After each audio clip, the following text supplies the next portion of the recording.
Doctor Mohammad Yunus এখন কিন্তু পুরা বিপদে আছেন। আর এই বিপদটা তৈরি করেছে কে? ডক্টর মোহাম্মদ ইউনূস নিজেই এই বিপদ তৈরি করেছেন। কেন আমি এই কথাটা বললাম যে ডক্টর মোহাম্মদ ইউনূস কেন তিনি বিপদ ডেকে নিজে নিয়ে আসছেন?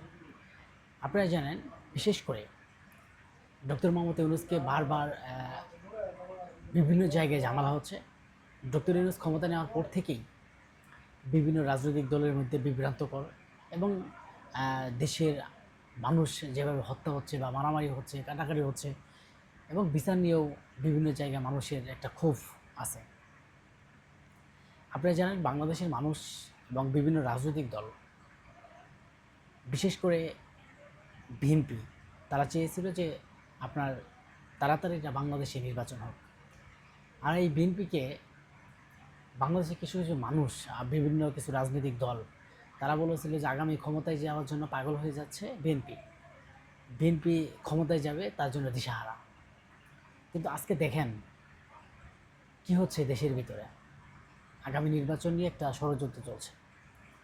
আপনারা জানেন যে ঐক্য কমিশনার, এর হচ্ছে ডক্টর মোহাম্মদ ইউনূসের একজন কাছের মানুষ, আলী রিয়াজ।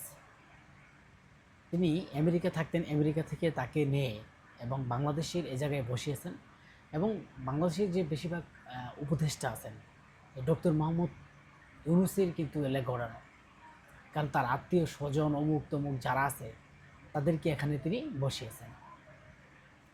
দেখেন, এই আলী রিয়াজকে বসিয়ে বাংলাদেশের যে সংবিধান, সেই সংবিধানে কি সে পরিবর্তন করলো। আর এই সে ঐক্য কমিশনার, একটা ঐক্য কমিশনারের কাজ হচ্ছে বাংলাদেশে যেটা ঐক্য হবে না সেটাকে ঐক্য করা।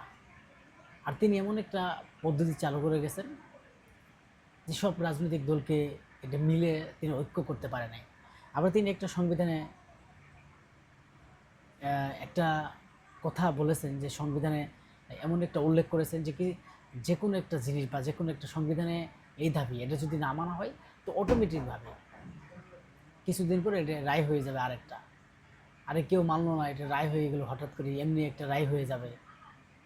আর বাংলাদেশে বিশেষ করে আপনি দেখেন, এই যে বঙ্গবন্ধুর ছবি এই সংবিধানে এখনও থাকছেই। এবং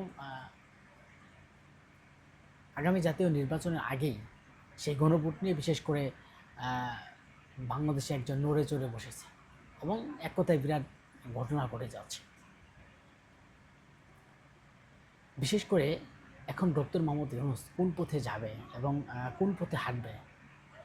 বিএনপির পথে নাকি জামাতের পথে, নাকি যে ঐক্য কমিশনার যেই পথে দিচ্ছেন এবং ঐক্য কমিশনের প্রধান হচ্ছেন ডক্টর মোহাম্মদ ইউনূস, সেই পথে, নাকি আরও কোনো পথ আছে? আগে আমরা জানতাম, আগে মানুষ বুঝতো যে ডক্টর মোহাম্মদ ইউনূস হচ্ছেন এনসিপির সরকার, এনসিপি ডক্টর মোহাম্মদ ইউনূসকে চালায়। ডক্টর মোহাম্মদ ইউনূস কোনো বিপদে পড়তে বলে, কোনো কিছু হতে গেলে তিনি এনসিপিকে ডাকেন এবং এনসিপিকে সব কিছু শেয়ার করেন। এখন বিএনপি কিছুদিন আগে আমেরিকাতে যখন মির্জা ফখরুলের সাথে বিএনপি ডক্টর মোহাম্মদ ইউনূস সেখানে তারা গিয়েছিলেন, সেখানে আপনার মির্জা ফখরুল ইসলাম আলমগীর একটা কথা বলেছিলেন যে আপনার ডক্টর ইউনূসের সাথে কিন্তু জিয়াউর রহমানের একটা সম্পর্ক রয়েছে। ডক্টর ইউনূস এতদিন যা করেছেন তার ভালো করেছেন এবং আশা করি বাকি নির্বাচন দিয়েও ভালো কিছু আশা করবে বারো মাস। কিন্তু এই নির্বাচনের আগে একটা বিতর্কতা জন্ম সৃষ্টি করে দিল। কি সেই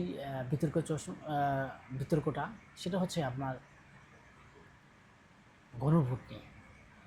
গণভোট নিয়ে বাংলাদেশের মানুষ যেটা জানে না, যেটা বোঝে না, এই গণভোট নিয়ে এত মাথা ব্যথা কেন এবং কেনই বা এই নির্বাচনের আগে তো তাড়াহুড়ায় এই সময়ের মধ্যে গণভোট লাগবে।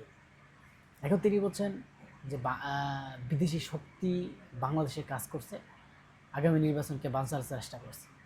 তা আমি মনে করি যে বিদেশি শক্তি কে বানচাল করছে আর কে বিদেশি শক্তি? এতদিন বাংলাদেশের মানুষ জানতো যে আমেরিকা বিদেশি শক্তি। হয়তো আওয়ামী লীগ দেশ ছেড়ে পালিয়ে গেছেন এবং ভারতে আছে, হয়তো তারা ভারত পুরো শক্তি। কিন্তু কথা হচ্ছে সেই শক্তি, এই বড় শক্তি এবং এই যে নির্বাচনকে ষড়যন্ত্রের মূল যে একটা নাট্যকর, যে একটা হাস্যকর কাহিনী, সেটা তো আমি ডক্টর মোহাম্মদ ইউনূস এবং তার যে ঐক্য কমিশনার তার ভিতরে দেখা যাচ্ছে। কারণ ঐক্য কমিশনার তারা কি ঐক্য সৃষ্টি করলো, আর কতটুকু সফল হইল, আর কি হইল, সে নিয়ে কিন্তু এখন বর্তমানে ডক্টর মোহাম্মদ ইউনূস আসলেই একটা বিপদে।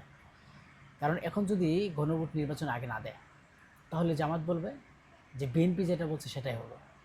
এখন যদি আপনার গণভোট আগে দেয়, তাহলে জামাত খুশি, কিন্তু বিএনপি সেই ফাঁদে পা দিবে না। এবং বিএনপি একদম ক্লিয়ারভাবে বলে দিয়েছেন যে নির্বাচনের আগে তারা গণভোট মানে না।